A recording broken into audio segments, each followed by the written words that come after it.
Well, and take it a step further, I mean, to the second part of the question, what's next? When you think about Facebook, when you think about Twitter, when you think about email, for the large portion of the messages, we're talking about text. I mean, sure, there's some pictures there, but think about what's next with not just pictures, but video. So now you start to, and there are folks who are already working on this. I mean, Google's done a fair amount of work in this space. But you see a picture of something, and it brings up a whole slew of information about that particular object that you see. So kind of a video contextual search, or being able to tie video vignettes together with information. I can only imagine how much worse it's going to get, once people really start to figure out, similar to Twitter where you've only got 140 characters video, you've only got 10 seconds of video. Yeah, well, and that's the interesting.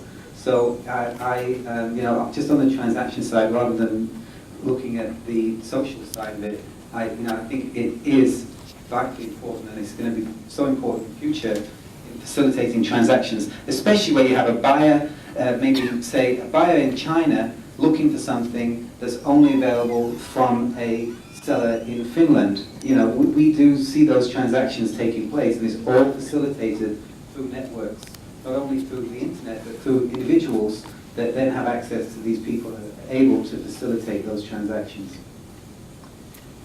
Sort of as a follow-up to this, and I want to spend a lot of time on this, but this is kind of what's been asked me quite often, is what role does your network play in your career? Yeah.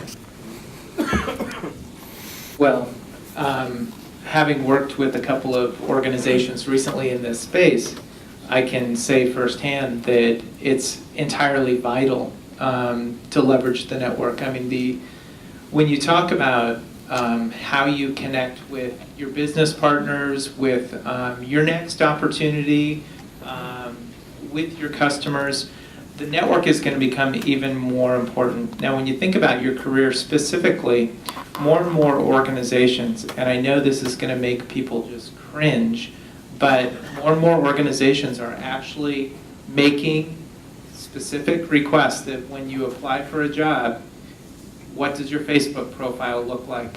What are you saying on Facebook? What are you saying on Twitter? What does your website say? So they're doing Google searches on people even before they interview you as a way to get a more rounded perspective of who you are. And there's a lot of discussion as to whether this is good or bad. But the reality is it's happening. And I think in some ways that could be very dangerous because to a large degree, I see a lot happening on Twitter and Facebook alone where, quite honestly, I would never post information about that sensitive information, that someone else may feel very comfortable about. Example that I've given before, and I think, Steve, I mentioned this when we were talking about this in a different session, was that you're seeing cases where people are posting about their latest date or their personal lives, really intimate details are being posted on Twitter and Facebook. And quite honestly, do you really want your employer to know about that or your potential employer to know about that? But people are doing this. So I think people need to think differently about what goes on the internet.